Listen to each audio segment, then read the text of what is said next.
Hello बच्चों, पिछले class में हम लोग समाज के बारे में पढ़ चुके थे और समाज के पहला प्रकार द्वंद्व समाज के बारे में हम लोग ने पढ़ा। आज समाज का जो दूसरा भेद है वो है अवयवी भाव समास। आज उसके बारे में पढ़ने वाले हैं, तो चलिए स्टार्ट करते हैं। दूसरा है कि अवयवी भाव समास। वैसे हमने आपको बताया था कि दूसरा है तत्पुरुष समास, दूसरा भेद है तत्पुरुष समास। लेकिन तत्पुरुष समास के बारे में हम लोग सबसे लास्ट के वीडियो में पढ़ेंगे। आज अवयवी भाव समास के बारे में हम लोग चर्चा करते हैं। देखिए, इसका परिभाषा पर समझेंगे। अवयवी भाव समास का अवयवी भाव समास किसे कहते हैं? तो जिस समास का पूर्व पद प्रधान हो वह अवयवी भाव समास कहलाता है। आप लोग को मैंने बता दिया था कि पद होता है दो। चलिए फिर एक बार चर्चा कर लेते हैं। पद होता है दो, पद दो है, एक पूर्व पद और दूसरा है उत्तर पद। तो पूर्व पद का मतलब होता है पहले वाला और उत्तर पद का मतलब होता है बाद वाला। जैसे आप लोग को हम एग्जांपल से समझाते हैं, जैसे इसी में समझिए। जैसे क्या अनुकूल, तो जो अणु है, जो अणु है ये पूर्व पद और जो कुल है ये उत्तर पद। तो अवयवी भाव समास में क्या है कि पूर्व पद प्रधान होता है। प्रधान का एक होता है प्रधान का मतलब होता है मेन, एक होता है अप्रधान जो मेन ना हो।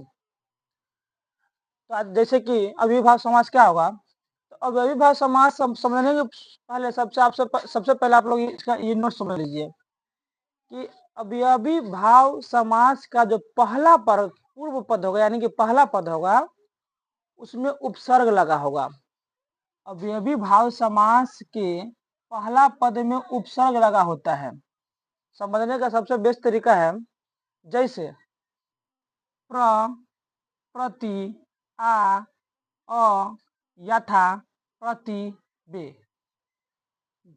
जिस समास में पहला पद में यानी कि पूर्व पद में प्र, प्रति, आ, अ, यथा, प्रति, बे ये सब लगा मिलेगा तो क्या होगा, ये सब अवयवी भाव समास कहलाएगा। यानी कि जिस समास में पहला पद में उपसर्ग लगा हो।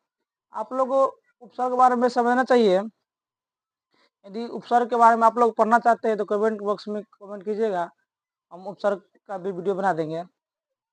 उपसर्ग के बारे में थोड़ा बतला देते हैं कि उपसर्ग होता है क्या है। जिस शब्द में जो पहले लगता है, जिस शब्द के पहले कोई शब्द लगता है उसे उपसर्ग कहते हैं। कोई शब्द क्या, यदि पहले जो नया शब्द लग जाएगा उपसर्ग कहलाएगा। जैसे कि आप लोग बात है कि जैसे कि पेट, तो पेट के यदि पहले लग गया भर, तो ये भर उपसर्ग कहलाएगा। उपसर्ग का परिभाषा होता है, यदि कोई शब्द के पहले नया शब्द लगता है वही उपसर्ग कहलाता है। देखिए आप जैसे कि अवयवी भाव समास क्या होगा, तो अनुकूल, आजीवन। देखिए इसके शुरू में क्या अनु लगा है, आ लगा है, इसमें शुरू में क्या लगा, प्रति लगा, इसमें प्र लगा, इसमें यथा लगा है, बे लगा है, भर लगा है। ये सब जिसमें शुरू में उपसर्ग लगा सब कहलाएगा अवयवी भाव समास। और यदि दो शब्द एक जैसा हो, सेम, तो भी क्या होगा, अवयवी भाव समास कहलाएगा। यदि दो शब्द रहे और उसके बीच में योजक चिन्ह है, दोनों शब्द समान रहे, एक जैसा रहेगा, तो अवयवी भाव समास होगा। यदि दो शब्द रहे और उसके बीच में योजक चिन्ह भी रहे लेकिन अलग रहे, एक दूसरे के विलोम रहे, तो हम लोग पिछले क्लास में पढ़े थे कि दोनों क्या होगा, द्वंद्व समास होगा। जैसे यदि रहे गौरी शंकर,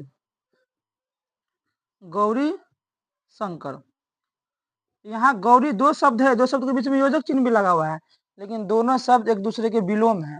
इसलिए ये गौरी शंकर द्वंद्व समास कहलाएगा, द्वंद्व समास। लेकिन दोनों शब्द क्या है, समान है।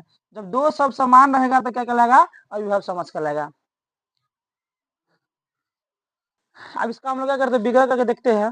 जैसे कि अनुकूल, अनुकूल का विग्रह क्या होता है, कुल के अनुसार। कुल के अनुसार का मतलब होता है मन के मुताबिक, मन के अनुसार। आजीवन, आजीवन का विग्रह होता है जीवन भर। प्रति मास, प्रति, देखो प्रति का मतलब होता है हर, प्रति का मतलब होता है हर, प्रति मास का मतलब होता है हर मास, मास का मतलब हर महीना। प्रत्येक, प्रत्येक का मतलब हर एक। यथाशक्ति, यथाशक्ति का विग्रह होता है शक्ति के अनुसार।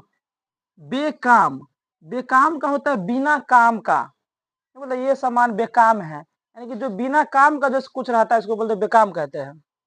भर पेट, यानी कि पेट भर।